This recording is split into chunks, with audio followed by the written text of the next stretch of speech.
The alarm clock rang at 5 in the morning, but Marian was already awake for at least 20 minutes.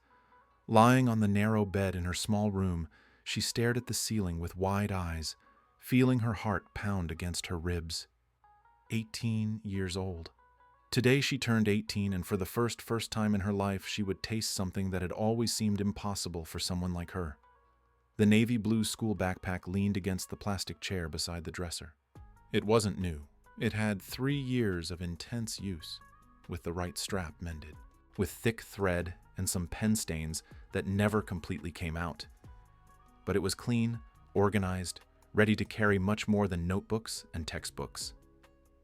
Today, that backpack would carry the dreams of a girl who grew up watching planes cross the London sky without ever imagining that one day she would be inside one of them. Marian got up slowly, trying not to make any noise. The 2-bedroom apartment in the East End neighborhood was still asleep. Her mother, Connie, worked as a cleaner at a hospital and had arrived home a few hours earlier, exhausted from her night shift. The silence of the dawn was too precious to be broken. She walked to the bathroom and looked at her reflection in the stained mirror. Her round face, light brown skin, large brown eyes inherited from her mother. Her curly hair pulled back in a simple bun. There was no makeup, no new clothes waiting for her. She would wear the same faded jeans she used for school, the white cotton blouse she had received last Christmas, and the worn-out sneakers that were practically begging for retirement. But none of that mattered. What mattered was kept in the side pocket of her backpack, printed on glossy paper, with her full name in large letters: Marian Oliver Newton, International Flight, First Class, Seat 2A. When she returned to her room, she found her father sitting on the edge of the bed, dressed in his security uniform trousers. Robert Newton was 52 years old, with graying hair, calloused hands, and a smile that rarely left his face, even on the toughest days. He worked as a night watchman in a business complex on Oxford Street and was about to leave for another shift. "Daughter?" he said softly, extending a small, crumpled gift-wrapped package. "Happy birthday." Marian felt her eyes sting. "Dad, you've already given me the biggest gift of my life." Robert shook his head, insisting. "Open it. It's just a little something." She unwrapped it carefully and found a simple silver metal keychain with a small airplane dangling from it. It wasn't expensive, probably bought from a street vendor near the underground station, but to Marian, it was worth more than gold. "So, you never forget that the sky has no limit, daughter. You deserve all the good this world can offer." She hugged her father tightly, smelling the cheap soap and coffee that always accompanied him. Robert squeezed his daughter against his chest, and for a moment, neither of them said anything. They didn't need to. The sacrifice was there, silent, heavy. Marian knew how much that ticket had cost.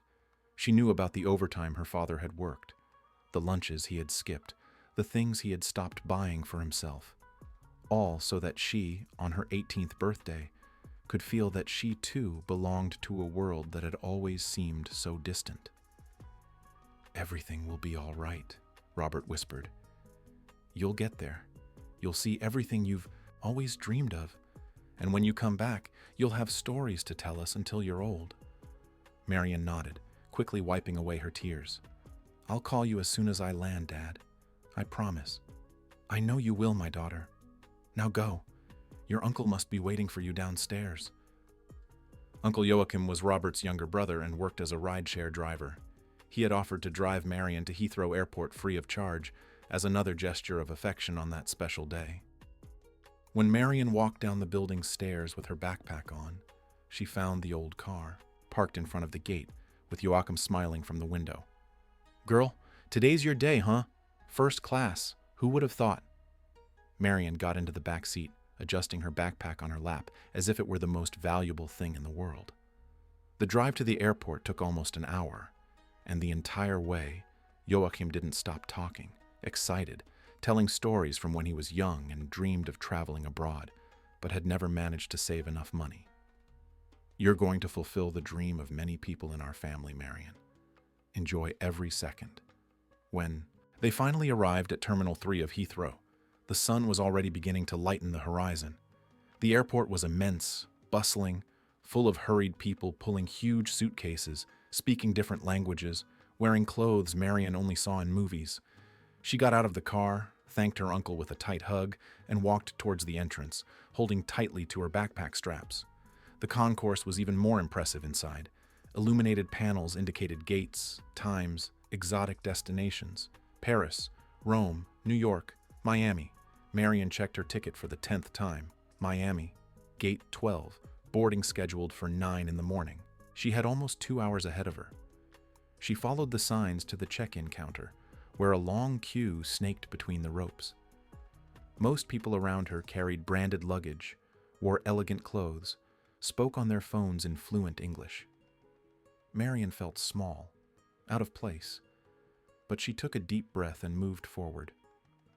When it was her turn, she handed her ticket and ID to the attendant, a middle-aged woman with her hair in an impeccable bun and well-manicured nails.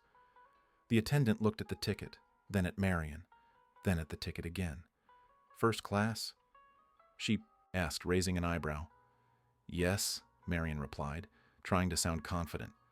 The woman typed something on the computer, frowned, typed a bit more. Marion felt her stomach clench. Was there a problem? Was the ticket not valid? Had her father been scammed?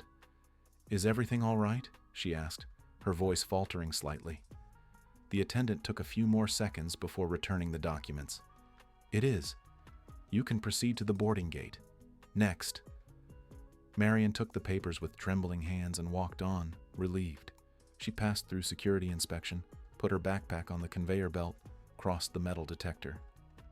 Everything was going well. She was doing it. It was really happening. Gate 12 was at the end of a long corridor, surrounded by expensive perfume shops and sophisticated restaurants. When Marion arrived, there were still 40 minutes until boarding. She sat on one of the gray plastic benches and watched the people. Executives in dark suits, entire families with well-dressed children, tourist couples reviewing travel itineraries. No one seemed to notice her presence, and for an instant, Marion allowed herself to believe that she belonged there, that she was just another traveler among many. But when the boarding announcement echoed, through the loudspeakers, everything changed. "Attention passengers of Flight 457 to Miami.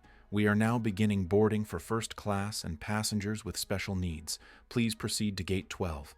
Marion stood up, adjusted her backpack, and walked to the queue forming at the gate entrance. There were only 5 more people in front of her, all visibly different. Businessmen with leather briefcases, women with designer bags, a well-dressed elderly couple. And then there was she, with her navy blue school backpack and worn-out sneakers. The employee controlling the boarding was a tall woman with blonde hair tied in an elegant ponytail, wearing the airline's impeccable uniform. She checked tickets efficiently, smiling politely at each passenger. But when Marion approached and extended her ticket, the smile disappeared. The woman looked at the paper, then at Marion, and finally at the worn backpack hanging from the girl's shoulder. There was a pause too long, too uncomfortable. "Is this ticket yours?" the employee asked, her voice cold. "Yes," Marion replied, feeling a chill in her stomach. "Are you sure?" "I am. It has my name. Marion Oliver Newton." The employee turned the ticket over, examining every detail as if looking for a flaw, proof of fraud. Marion felt her face flush. Behind her, other passengers began to murmur, impatient with the delay. "Where did you get this ticket?" the woman asked, now in a clearly accusatory tone. "My father bought it for me. It's my birthday present. Today I turn 18. The employee gave a short, almost incredulous laugh. "Your father bought you a first-class ticket to Miami?" "Yes, he did." "Can you prove it?" Marion felt her legs tremble. Prove? What did she mean? Prove. The ticket was right there in her hands with her name printed on it. She pulled her phone from her pocket, opened the confirmation email her father had sent days earlier. "It's here, the confirmation. Everything's correct." The employee barely looked at the screen. "That doesn't prove anything. Anyone can fake an email." Marion felt the world spin. Fake? Was she being accused of faking a ticket? The people behind her started complaining louder. A woman in dark glasses huffed impatiently. A man in a suit looked at his watch with irritation. "Ma'am, my ticket is legitimate," Marion insisted, her voice trembling. "My father saved for a long time to give me this gift. Please, you just need to check the system." The employee crossed her arms. "I'm not letting you board with a suspicious ticket. You don't look like the type of person who travels first class." And those words fell on Marion like a bucket of ice water. "You don't look like." The humiliation burned in her chest, rose up her neck, set her face on fire. She looked around, seeing the judging stares, the whispers, the indifference of those who had already decided that she, in fact, did not belong there. "Please," Marion whispered, feeling tears begin to blur her vision. "Just check the system. I'm not doing anything wrong." But the employee had already decided, and what happened next, Marion would never forget. The employee snatched the ticket from Marion's hands with a brusque movement and held it in the air, as if it were a piece of evidence in a courtroom. Other people in the queue began to approach, curious, forming a semicircle around the scene. Marion felt every pair of eyes on her, judging, condemning, presuming. "Look," the woman said, now speaking louder, clearly performing for the audience that was forming. "I've worked for this company for 12 years. I've seen everything. And I know when someone is trying to pass themselves off as someone else." "I'm not trying to do anything," Marion replied, her voice weaker than she wanted. "This ticket is mine. My name is on it. My ID is here. Please, you just need to look at the computer." The employee ignored the request. She turned to a colleague who was passing by, a middle-aged man with a gray mustache and a badge identifying him as a boarding supervisor. "Could you come here for a moment? I think we have a problem." The man approached, casting a quick glance at Marion before focusing on his colleague. "What's the situation?" "This young lady is trying to board with a first-class ticket, but she can't prove it's hers. I think it might be fraud." Marion felt the ground disappear beneath her feet. Fraud. The word echoed in her mind like a punch. She gripped her backpack strap so tightly that her fingers turned white. "It's not fraud. My father bought this ticket. I have the email. I have everything." The supervisor took the ticket from the employee's hands and examined it carefully. Marion watched his every move, waiting, praying that he would be more reasonable, that he would check the system, that he would simply do his job. But when he looked up, there was the same distrust. "How much did this ticket cost?" he asked. Marion swallowed hard. I don't know exactly. My father bought it." "You don't know how much a first-class ticket to Miami cost?" "No, it was a gift." The supervisor exchanged a look with the employee, a look that said everything. They didn't believe her. No matter what she said, no matter how much proof she presented, her appearance had already told them everything they needed to know. "Look, young lady," the supervisor said, returning the ticket to the employee. "I'm going to need you to step out of line and go to the airline's customer service desk to resolve this situation. We cannot authorize boarding until everything is clarified." "But the flight leaves in less than half an hour," Marion protested, feeling tears finally escape. "I didn't do anything wrong. Why don't you check your system? It's all there. My name, my seat, everything." "Because the system could have been tampered with," the employee replied coldly. "It's happened before. People buy stolen tickets or use fraudulent credit cards and try to board pretending not to understand." "I didn't steal anything." Marion's voice came out louder than she intended, desperate. "My father works as a security guard. My mother is a cleaner. They saved every penny to give me this gift. You can't do this to me." But the crowd around didn't see a wronged young woman. They saw exactly what the employee wanted them to see. A girl in simple clothes, an old backpack, trying to infiltrate a world where she didn't belong. A woman in a fur coat rolled her eyes. A man in a suit murmured something about negligent security.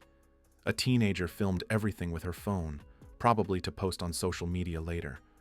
Marion looked at all of them, one by one, searching for a single face that showed empathy, understanding, a willingness to help. But she found only indifference, irritation, haste. She was an obstacle, an inconvenience. someone who was delaying the boarding of important people. The supervisor gestured with his hand, indicating that she should leave the queue. "I'm sorry, but these are the security regulations. If the ticket is legitimate, you will be able to board, but you need to resolve it at the counter." Marion felt her legs go weak. She looked at the boarding gate, where the other first-class passengers were already being greeted with smiles and welcomes. She saw an entire family pass without any questioning, even their daughter being the same age as her. The difference was the branded clothes, the expensive luggage, the air of someone who had always belonged in such places. With tears blurring her eyes, Marion took a step back and then another. The employee watched her with crossed arms as if she had just prevented a crime. The supervisor was already walking away, probably considering the case closed, and the queue moved forward, indifferent to the broken heart of a girl who only wanted to fulfill a dream. Marion walked back down the corridor, her legs heavy, her breathing difficult. Every step was a defeat. Every passing second was the dream slipping through her fingers. She found an empty seating area and collapsed onto one of the benches, dropping her backpack to the floor. The tears fell freely now, wetting her white cotton blouse. How was this happening? How had a day that should have been the best of her life turned into a nightmare? She thought of her father, waking up early every day, working all night on his feet, just to save the money for that ticket. She thought of her mother, cleaning hospitals while others slept, dreaming of a better future for her daughter. She thought of every sacrifice, every renunciation, every hope placed in that moment. And everything had crumbled because she didn't look like the kind of person who deserved to be there. Marion took out her phone with trembling hands and opened the airline's app. Everything was there. Her name, seat number, confirmation code, all legitimate, all true. She took a screenshot, thinking of showing it to someone, to anyone who would listen. But who would care? Who would believe her? A voice beside her made her look up. It was an elderly woman with white hair, wearing a simple coat and carrying a small bag. She had witnessed the entire scene at the boarding gate and now sat beside Marion, her face marked by genuine empathy. "My dear, are you all right?" Marion quickly wiped away her tears, embarrassed. "I am. I just had a problem with my ticket. I saw, and it was unfair, very unfair." Those simple words, spoken with sincerity, broke Marion's last barrier of restraint. She sobbed, covering her face with her hands. The elderly woman placed a gentle hand on her shoulder, letting her vent. "It's my birthday today," Marion said between sobs. "My father saved for years to give me this trip, and they tore up my dream right in front of me, just because I don't look rich enough to be there. That's absurd. You should go to airport management, file a formal complaint. It won't help. Look at me. Who will believe my word against theirs?" The elderly woman squeezed Marion's shoulder firmly. "Don't give up, child. There are still good people in this world. Sometimes you have to shout louder to be heard." But Marion didn't feel capable of shouting. She felt small, invisible, defeated.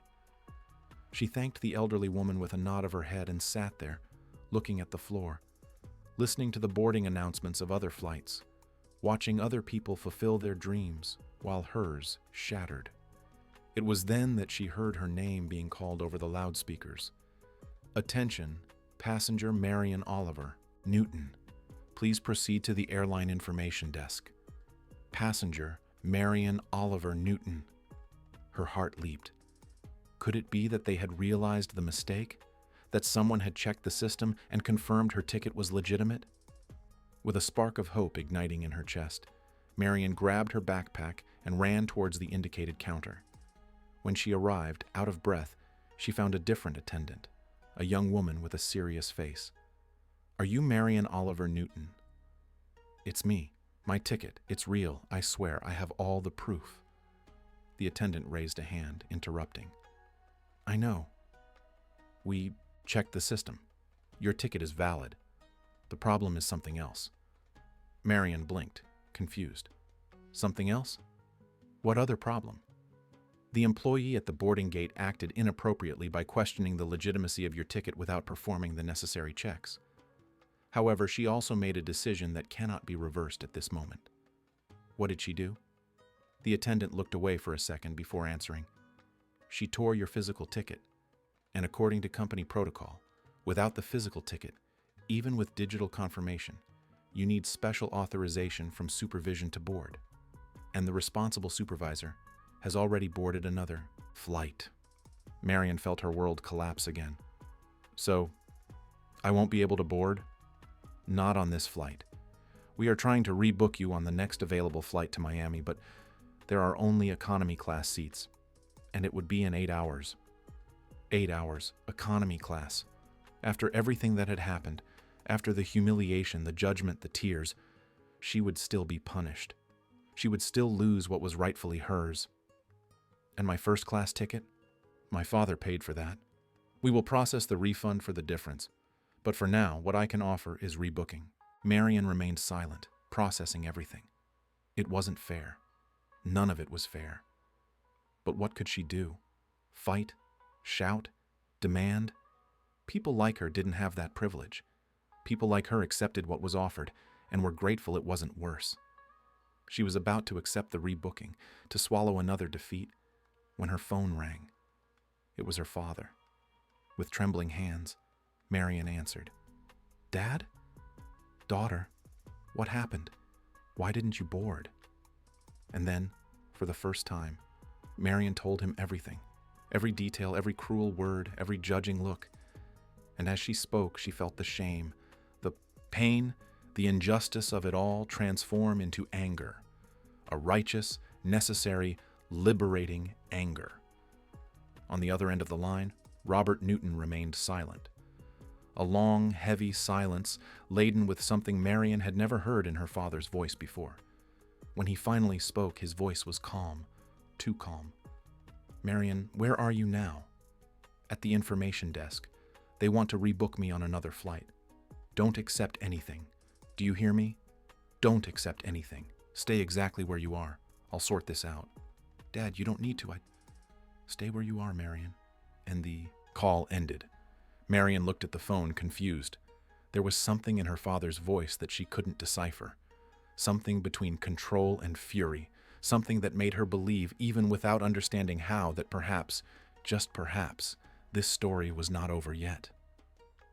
Marion stood in front of the counter, holding her phone against her chest, trying to understand what had just happened. The attendant looked at her impatiently, waiting for an answer about the rebooking. But her father's words echoed in her mind with a firmness that left no room for doubt. "Don't accept anything. Stay exactly where you are?" I'm going to wait a bit before deciding," Marion said, her voice still trembling. The attendant sighed, clearly annoyed. "Look, I'm trying to help you. If you don't accept now, you might lose your spot on the next flight too. There aren't many seats available for Miami today. I understand, but I need some time to think." The woman rolled her eyes, typed something on the computer with more force than necessary, and then gestured for Marion to move away. "As you wish, but don't say I didn't warn you." Marion stepped away from the counter and returned to the seating area. She sat down again, hugging her backpack against her chest, feeling the weight of the situation fall upon her shoulders. The airport remained busy around her, indifferent to her suffering. People came and went, dragging suitcases, checking phones, living their lives while hers was suspended in a limbo of injustice. She looked at the clock. 9:15 in the morning. Her flight should have already taken off. She should have been in the air, flying towards a different future, if only for a few days. But instead, she was there, stuck on the ground, a hostage, to a system that had judged her before even listening to her. 15 minutes passed, then 20. Marion began to wonder what her father intended to do. Robert was a simple, hard-working, honest man. What power could he have over an international airline? What influence could he exert over a gigantic airport like Heathrow? She knew the limitations of her reality. She knew that people like them had no voice in such places. She knew that fighting against the system was like trying to move a mountain with bare hands. But then something began to happen. First, it was a subtle movement. Two airport security guards hurried down the corridor, speaking urgently into their radios. Then, a uniformed supervisor appeared, walking quickly towards Gate 12, accompanied by two other employees. Marion watched everything from a distance, not fully understanding what was happening, but feeling that something had changed. And then, the airport loudspeakers boomed with an announcement that made Marion freeze. "Attention, attention! Flight 457 to Miami has had its boarding temporarily suspended. We ask passengers to wait at Gate 12 for more information. Repeating, Flight 457 to Miami has had its boarding suspended." Marion jumped up, her heart racing. Suspended? The flight had been suspended? She looked around, seeing other passengers also standing up, confused, looking for explanations. Some people ran towards Gate 12, others took out their phones to make calls. A murmur of irritation and concern spread through the terminal. Without thinking, Marion began to walk towards the gate. Her legs trembled, but she needed to understand what was happening. When she got close enough, she saw a scene she had never imagined witnessing. The boarding gate was surrounded by people, not just the irritated passengers demanding explanations, but also airline supervisors, airport managers, and even security, guards forming a kind of barrier. In the center of it all was the employee who had torn her ticket, visibly nervous, trying to explain herself to a tall man in a dark suit who clearly held a position of authority. "This is absurd!" shouted a first-class passenger, a middle-aged man with an unfriendly face. "I have an important meeting in Miami. Why on earth was this flight suspended?" The man in the suit raised his hands, asking for calm. "Ladies and gentlemen, please. We are dealing with an irregular situation that needs to be clarified before we proceed with boarding. We ask for your patience and understanding." "Irregular situation? What irregular situation?" protested a woman in an expensive dress. But no one answered. The employees exchanged tense glances, whispered among themselves, checked documents and tablets. Marion approached even closer, hiding behind a group of passengers, trying to hear what was being said. It was then that she saw the employee being led to a corner by two supervisors. She was pale, her hands trembling as she tried to defend herself. "I was just following protocol. The young lady didn't fit the profile. It was my duty to question her." "Your protocol," replied one of the supervisors, a gray-haired woman with a firm posture, "does not include destroying a passenger's property without proper system verification. You tore a legitimate ticket based solely on assumptions." "But there are no buts. What you did was discrimination, and now we are dealing with the consequences." Marion felt her heart pound even harder. Consequences? What consequences? What was happening? At that moment, her phone rang again. It was her father. "Dad, what did you do?" Robert's voice was serene, but there was a firmness in it that Marion had never heard before. "Daughter, I had to make some calls. Calls I hoped I'd never have to make. But no one humiliates my daughter and gets away with it. Dad, the flight has been suspended. People are furious here. I don't understand what's happening." Robert took a deep breath before continuing. "Marion, there are some things about me I never told you. Things from the past that I preferred to keep there. But today, I had to use those connections to ensure you are treated with the dignity you deserve." "What connections? What are you talking about?" "Before working as a security guard, I served in the Army for 15 years. I reached a leadership position. I met a lot of people, made many contacts. Some of those people hold important positions today. And when I called them, telling them what they did to you, they acted." Marion felt her legs go weak. Her father, the man she had always seen as a simple, humble worker, had a past she didn't know about. He had connections that could stop an international flight. "Dad, I didn't know. I never wanted you to know. I left the Army because I wanted a simpler life, closer to my family.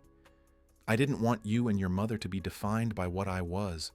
I wanted you to be defined by what you are.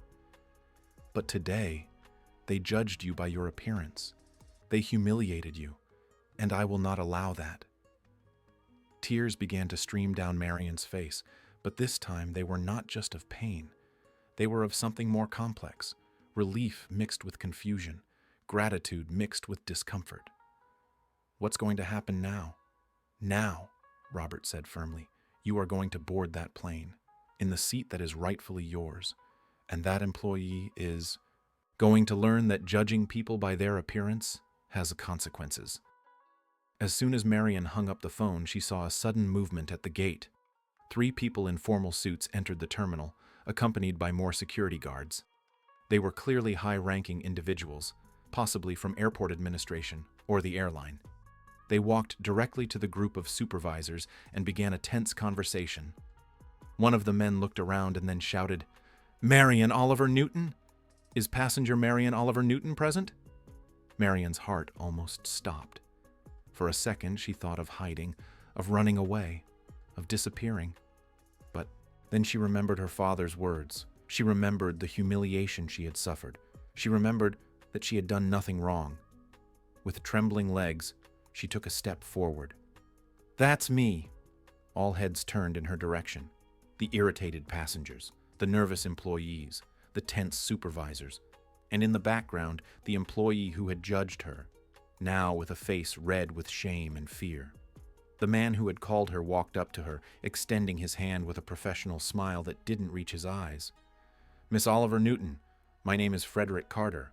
I am the operational manager of this terminal. I would like to speak with you in private, please." Marion shook his hand, still confused. "Of course." He led her to a private room, away from the crowd. Inside, there were 2 more people. An elegant woman with glasses, who introduced herself as an airline representative, and an older man who did not state his position, but whose presence commanded respect. "Miss Oliver Newton," the woman with glasses began, "we have been made aware of the regrettable situation you faced today at our boarding gate. We would like to formally apologize for the inappropriate treatment you received." Marion said nothing. She just looked at them, waiting. "The responsible employee acted completely contrary to our values and protocols," the woman continued. "She will be immediately suspended for internal investigation. What happened to you was unacceptable, discriminatory, and painful, and for that we want not only to apologize but also to ensure that you board the flight as planned." The operational manager leaned forward. "Flight 457 is waiting exclusively for you. As soon as you board, it will proceed normally." Marion blinked, incredulous. "Exclusively for me?" "Yes. We understand the seriousness of what occurred, and we want to demonstrate that we take this very seriously." For the first time in hours, Marion felt she could breathe, but along with the relief came a strange, bitter feeling. She had won. She had been heard, but only because her father had made a call, only because there was power behind her name, and all the other Marions in the world who didn't have that power. She looked at the 3 executives in front of her and asked a question they clearly didn't expect. What if my father hadn't made that call? If he were just a security guard with no connections? Would you have listened to me?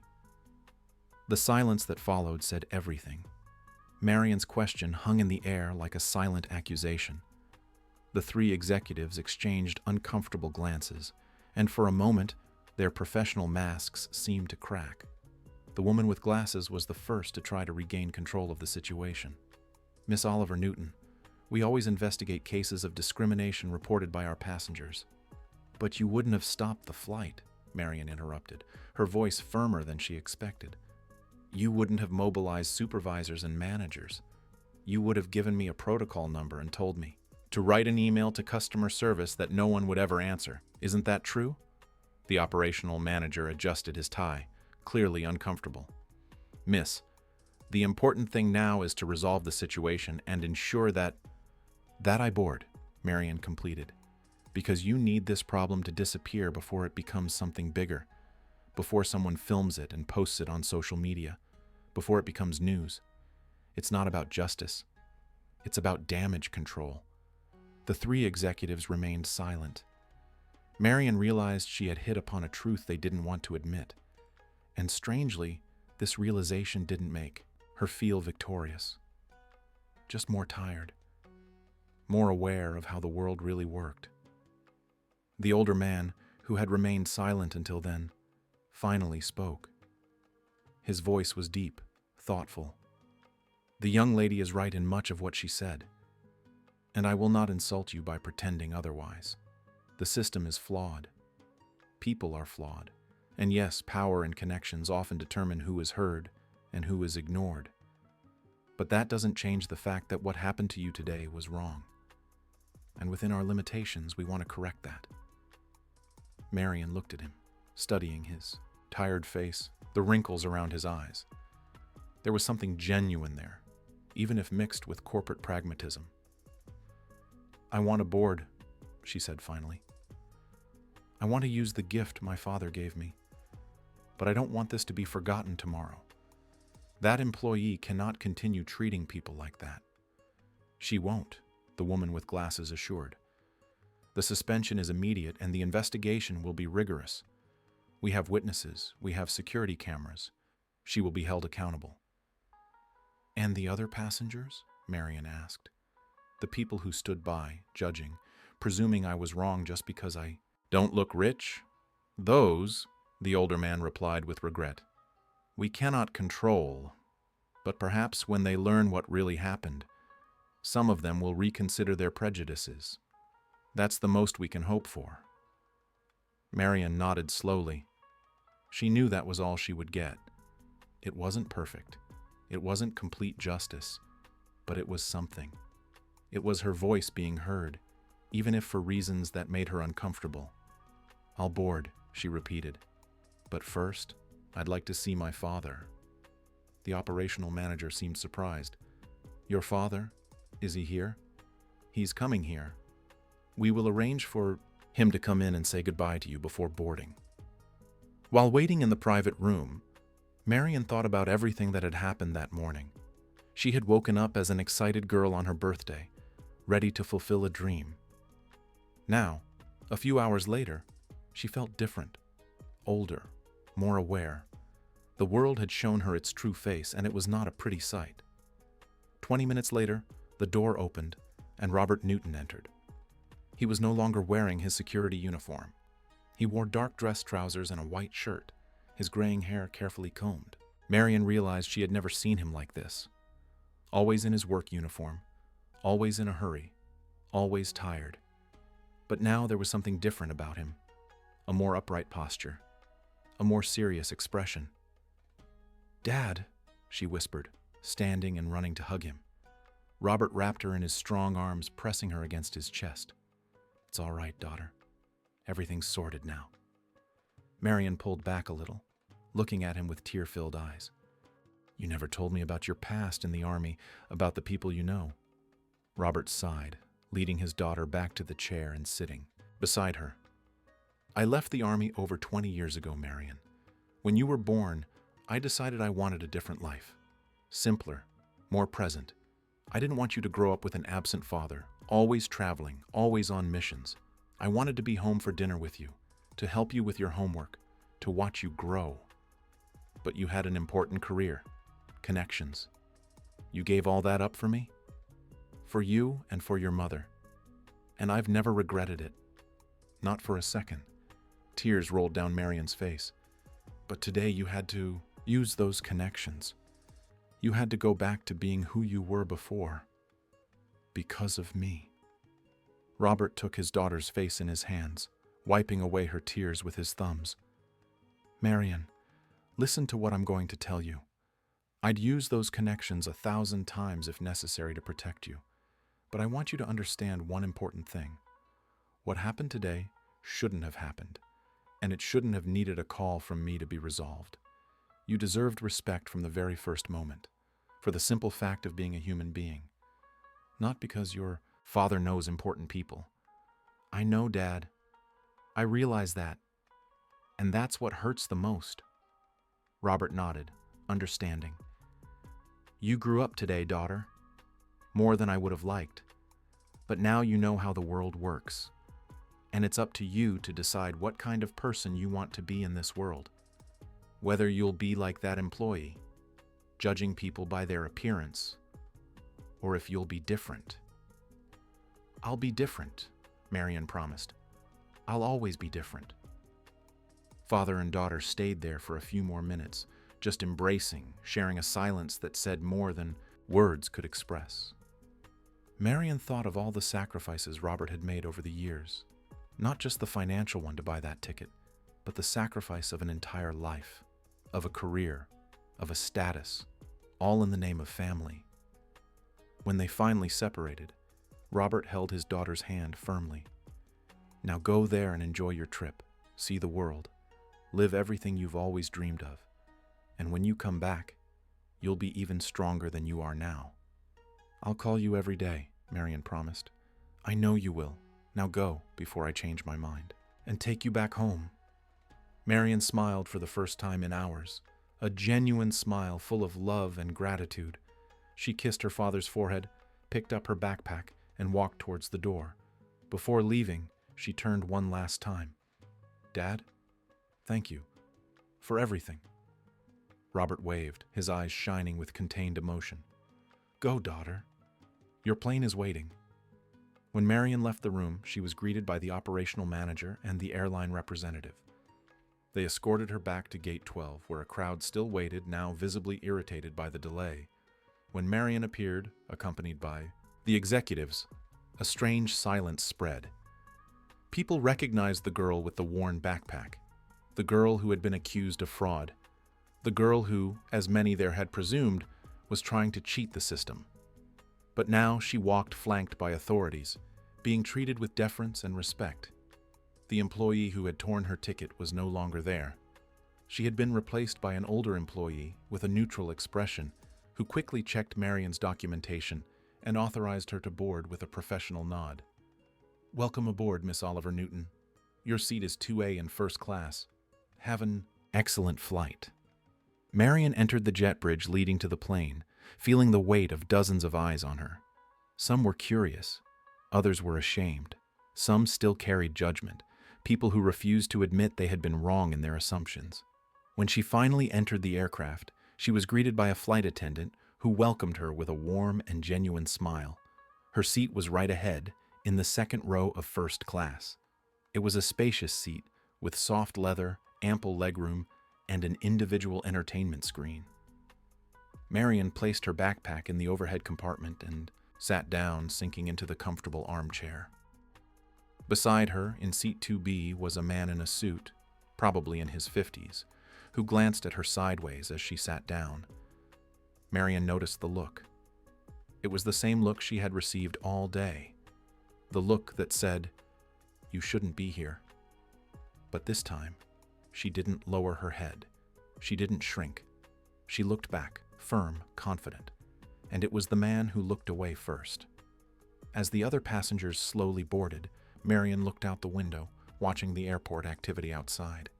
She thought of her father, probably, still in the terminal, waiting for the plane to take off.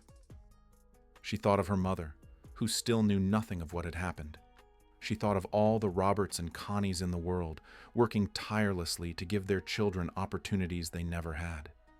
And she thought of all the Marions who would never get to board, who would have their tickets torn, literally or figuratively, and would have no one to make a call for them. No one to stop the world and demand to be heard.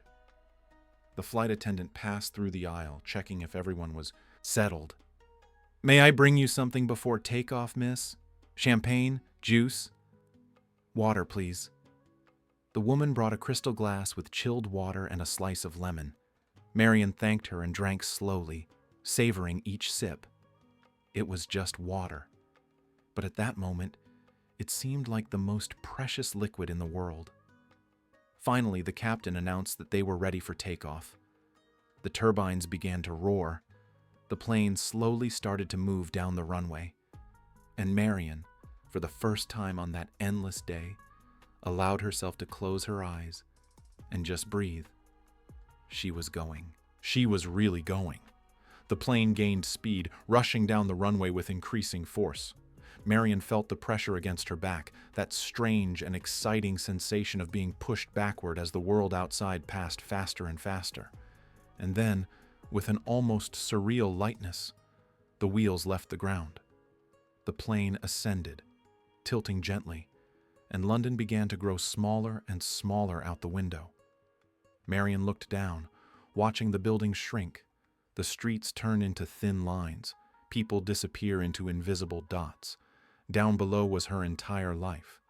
The small apartment in the East End, the school, where she had studied for years, the places she knew by heart, and somehow, leaving it all behind, even temporarily, felt both liberating and frightening. The flight attendant passed through the cabin again, now offering warm, scented towels. Marion accepted hers with a timid thank you and wiped it across her face, feeling the pleasant warmth against her skin. It was a small luxury, but significant, something she had never experienced before. Beside her, the man in the suit was busy with a tablet, focused on spreadsheets and graphs. From time to time, he cast quick glances in Marion's direction, as if still trying to understand what a girl with a school backpack was doing, sitting next to him in first class. But he said nothing, and neither did Marion. The captain announced that they had reached cruising altitude and that passengers could unbuckle their seatbelts. The cabin filled with movement, people getting up to go to the restroom, opening compartments to retrieve books and notebooks, reclining their seats. Marion remained quiet, still processing everything that had happened in the last few hours. Her phone vibrated in her pocket. She quickly took it out and saw a message from her father. It was a simple photo. Robert in the airport terminal, looking out the glass window, waving at the sky. Below the photo, he had simply written, "I love you, daughter. Fly high." Marion felt a lump in her throat.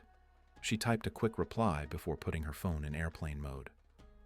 "I love you too, Dad. Thank you for everything." The flight attendant returned with a menu printed on thin, elegant paper. "Miss Oliver Newton, we will soon begin our meal service. We have options for appetizers, main courses, and desserts. Would you like to place your order?" Marion looked at the menu and felt a pang of anxiety. The options were all in French and English, with Portuguese translations below. Smoked salmon with capers, filet mignon in red wine sauce, red fruit tart with vanilla cream. These were dishes she only knew by name, had never tasted. I'll have the chicken, please," she said, choosing the option that seemed most familiar. "Excellent choice. And to drink?" "Just juice, please. Orange." The flight attendant wrote everything down with a professional smile and moved on to the next passenger. Marion released the breath she hadn't realized she was holding. Everything here was new, strange. She felt like an actress playing a role, trying not to do anything wrong, not to reveal that she didn't belong. "First time in first class?" The voice came from the man next to her. He had closed his tablet and was looking at her with an expression Marion couldn't quite decipher. There was curiosity there, but also something softer. Perhaps empathy. She hesitated before answering. "Yes, first time." He nodded, as if that explained everything. "Is it a gift?" "From my father. It's my birthday today. I turn 18. "Congratulations. That's a lovely gift." Marion expected him to continue, perhaps ask more intrusive questions, perhaps let slip some judgment, but he simply smiled faintly and returned his attention to his tablet. "Enjoy. The experience is unique the first time." That brief and unexpectedly kind interaction caught Marion by surprise. Perhaps not all the people there were judging. Perhaps some simply lived their own lives, indifferent to the personal drama of others. It wasn't much, but it was something. Meal service began half an hour later. The flight attendant brought an elegant tray with the appetizer, main course, and dessert, all impeccably presented. The chicken was succulent, perfectly seasoned, accompanied by roasted vegetables and creamy mashed potatoes.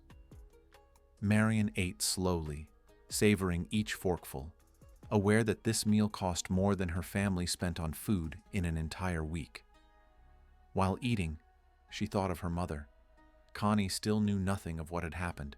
She was probably at the hospital now, cleaning corridors, emptying bins, doing the invisible work that kept the place running, but that no one truly noticed.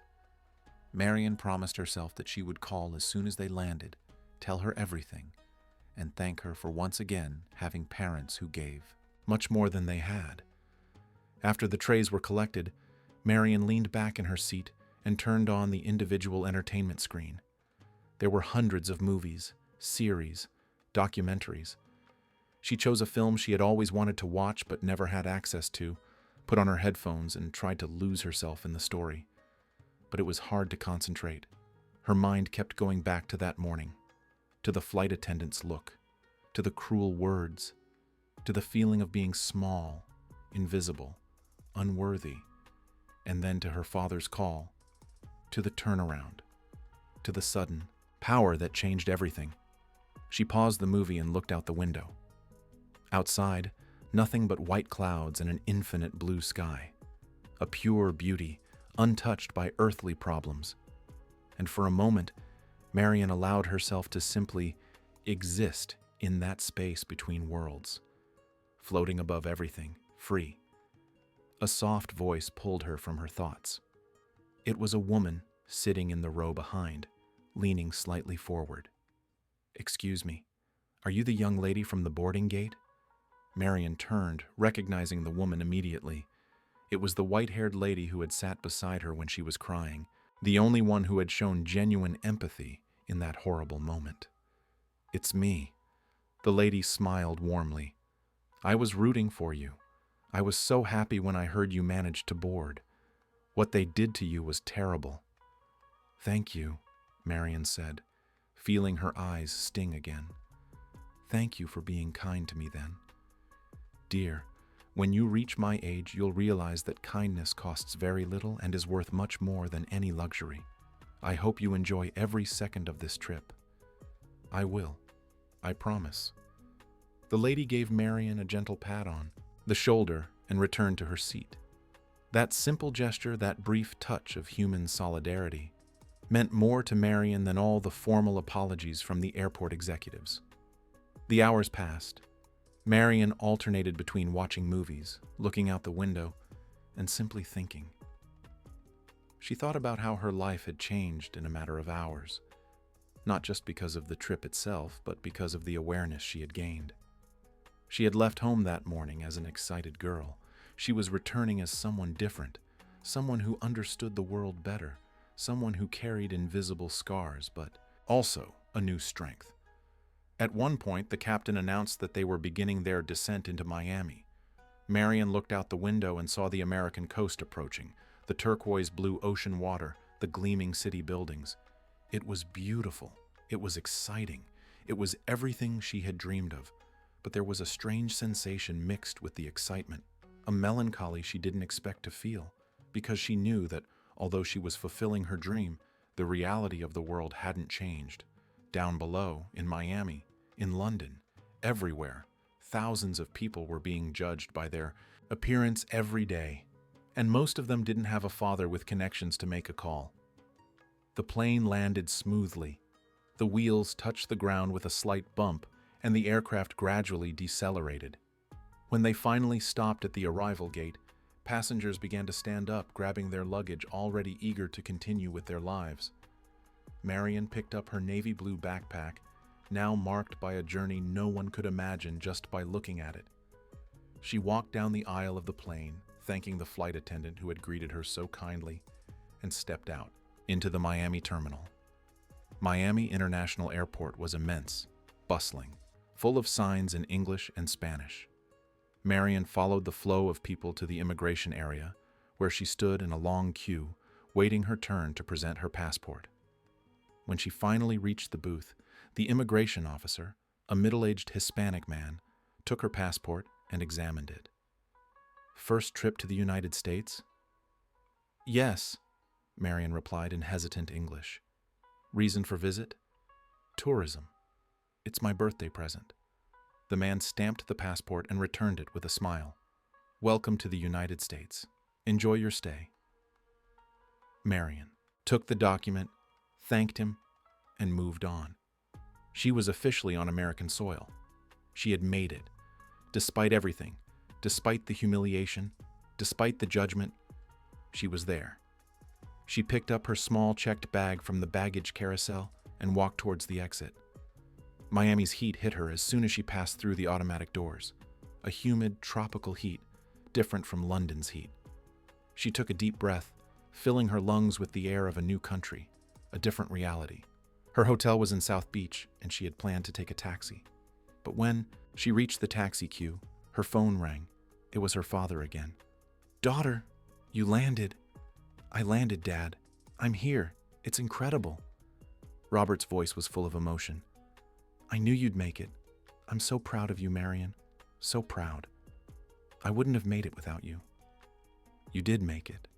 You're stronger than you think. Now go there and enjoy every second. Take 1,000 photos. Eat different foods. Meet new people. Live, daughter. Live everything we've always dreamed for you." Marion wiped away the tears streaming down her face. "I will, Dad. I promise I'll live. It all." They talked for a few more minutes before saying goodbye. Marion put her phone away, picked up her bag, and got into the taxi that would take her to the hotel.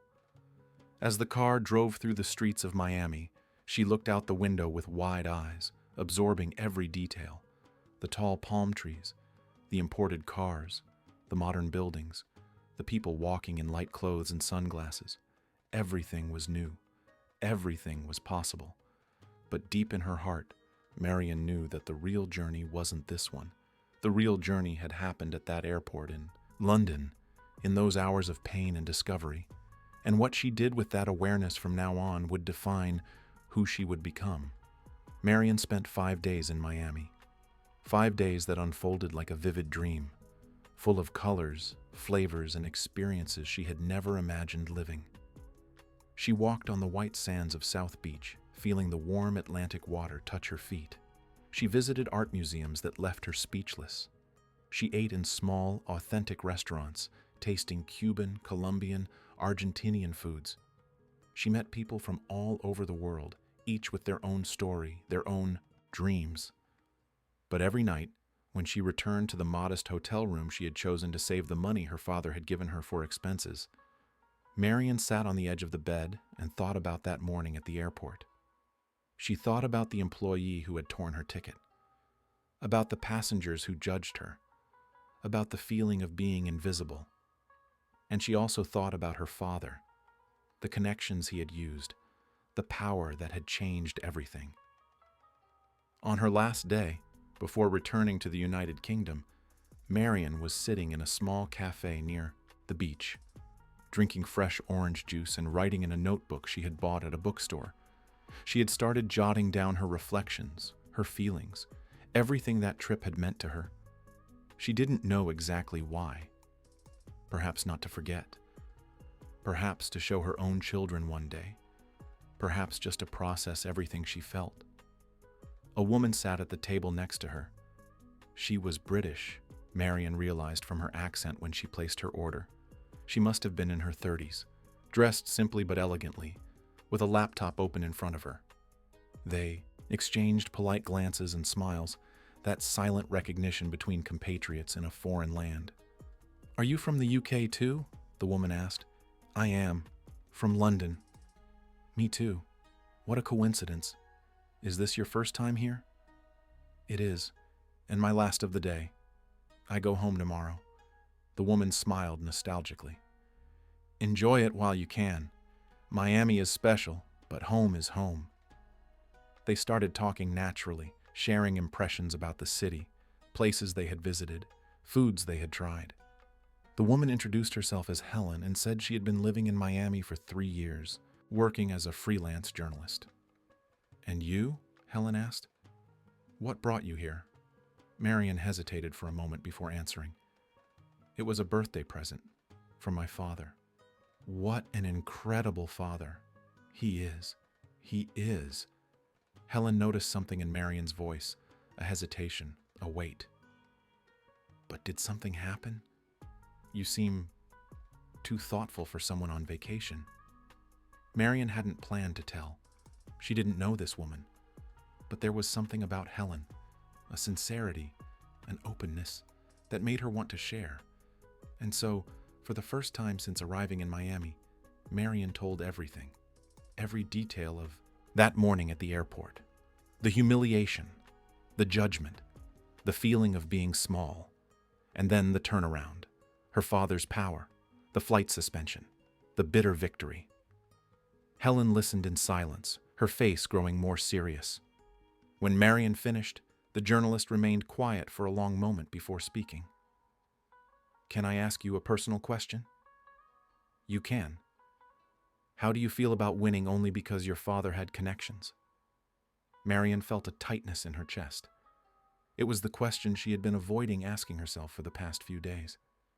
It was easier to focus on the victory, on the fact that she had boarded, that she was living the dream. But Helen's question touched the wound she was trying to ignore. "I feel conflicted," she finally admitted. "On one hand, I'm happy to be here, to have made it. But on the other hand, I know I only made it because my father knew the right people. And I keep thinking about how many other people go through the same thing every day and don't have anyone to make a call for them. How many times did that employee judge other people and no one knew? How many dreams were torn up and forgotten?" Helen nodded slowly. "That's a heavy awareness to carry, especially on your 18th birthday." "It is. I feel like I grew up too fast." The journalist picked up her coffee and took a sip before continuing. "Can I tell you something? When I was 22, I got my first job at a big newspaper. I thought I had gotten it because of my talent, my effort, until I found out my uncle, who was friends with the newspaper owner, had made a recommendation. I was devastated. I felt everything I had achieved was false. And what did you do? I learned to differentiate the door that opens from the way you walk through it. Yes, my uncle opened the door. But who did the work, who delivered the stories, who earned respect was me. The connection gave me the opportunity, but the merit was mine." Marion let those words sink in. It made sense. Her father had opened the door. But her dignity, the courage not to accept injustice, the strength to be there now, that was hers. "But there's still the other side," Helen continued. "The awareness that the system is unfair, that not everyone has the same doors opened. That awareness can destroy you with guilt, or it can motivate you to be different, to open doors for other people, to use your voice now that you've discovered you have one." Marion looked at the journalist with admiration. "How do you know so much?" Helen smiled sadly. "Because I too have been judged by my appearance, because I too have felt invisible, and because I chose to transform that pain into purpose." They talked for another hour, sharing stories, reflections, hopes. When they finally said goodbye, exchanging contacts and promising to keep in touch, Marion felt different, lighter, more focused. She knew now what to do with everything she had learned. The next day, on the flight back to London, Marion was no longer in first class. She had asked to be rebooked to economy class, using the price difference to make a donation to an organization that helped low-income youth access education. It wasn't much. It didn't change the world, but it was a start. The return flight was smooth. Marion sat next to a teenager who was traveling alone for the first time, visibly nervous. They talked throughout the flight, and Marion shared tips, experiences, encouragement. And when the girl got off the plane with a confident smile on her face, Marion felt a satisfaction that no first-class seat could provide. When the plane landed at Heathrow, Marion looked out the window at the airport that had been the scene of so much pain just 5 days earlier. But now, she saw it with different eyes. It was no longer just a place of humiliation. It was also the place where she had discovered her own strength. Robert and Connie waited in the arrivals area, their anxious faces searching for their daughter in the crowd of passengers. When they finally saw Marion, the three ran to each other, meeting in a tight embrace, full of emotion and relief. "My daughter, how was it? Tell us everything." Connie was radiant, her eyes shining with happiness and pride. Marion hugged her parents tightly, feeling the familiar scent of home, of security, of unconditional love. "It was incredible, Mom. It was everything I dreamed of and more." Robert held his daughter's face in his hands, examining her carefully. "You're different." "I am, Dad. I grew up a little." He smiled, understanding without needing explanations. "That's good. But don't grow up too fast. You're still my girl. I always will be." On the way back home, Marion talked about Miami, about the beaches, the museums, the food, the people she had met. But she didn't tell everything. Some things, she knew, needed to be processed in silence. Some lessons were too personal to be shared immediately. That night, lying in her narrow bed in her small room, Marion looked at the ceiling and thought about everything that had happened since that birthday morning. She thought about the excited girl who had left home with a worn backpack and a dream in her heart. She thought about the woman who had returned, more aware, stronger, more determined. She picked up the keychain her father had given her, the small silver metal airplane, and held it against her chest. Her father had said the sky had no limit, and he was right. But Marion now understood that flying wasn't just about being physically in the air. It was about rising above circumstances, about not letting the judgment of others define her worth, about using the voice she had discovered she had.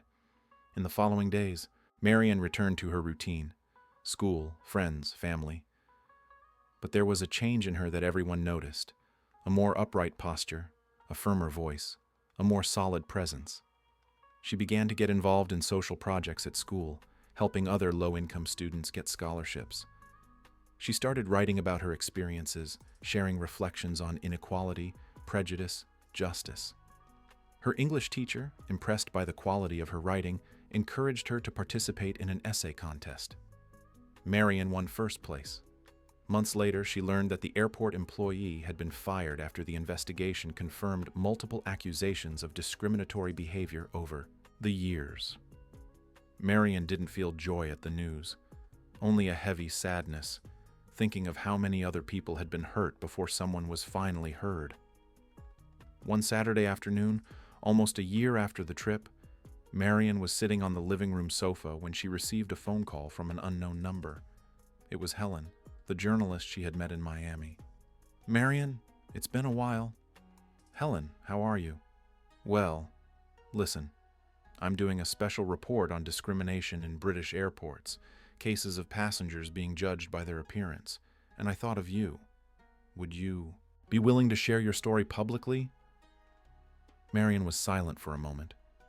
Sharing that story meant reliving the pain, exposing the wound, making public a humiliation that still hurt. But it also meant giving a voice to countless other people who went through the same thing and were never heard. "I'm in," she finally replied. "If it can help someone, I'm in." The report was published 3 months later in a widely circulated magazine. Marion's story gained national repercussion. Thousands of people shared similar experiences. Airlines were pressured to review their protocols. Changes, though small, began to happen.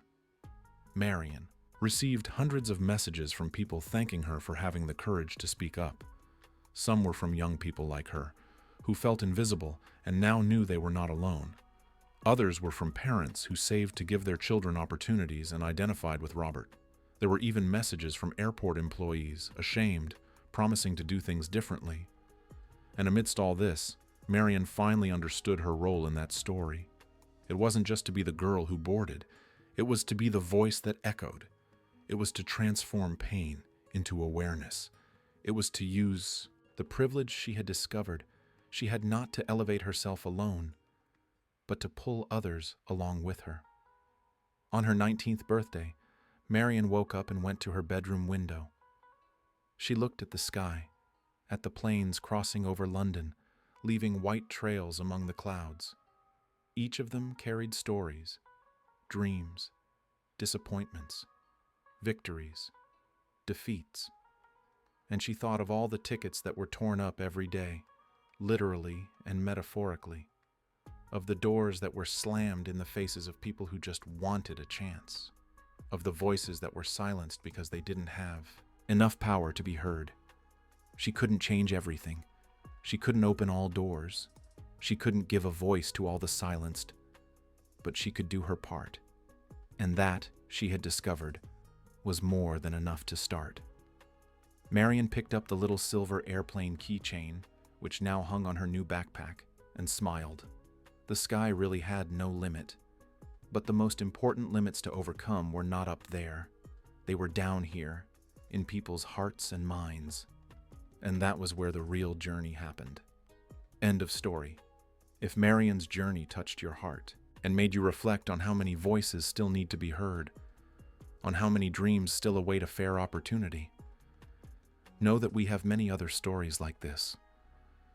Stories that celebrate the strength of the human being, that question the injustices of the world, and that remind us that each of us can make a difference, however small. Subscribe to the channel to not miss any narrative that can transform your perspective on life. Leave your like if you believe that respect and dignity should be universal rights, not conditional privileges. And in the comments, share. Have you ever witnessed or experienced a situation of unfair judgment? Let's create a space of awareness and empathy together. Your voice matters as much as Marion's did. See you in the next story.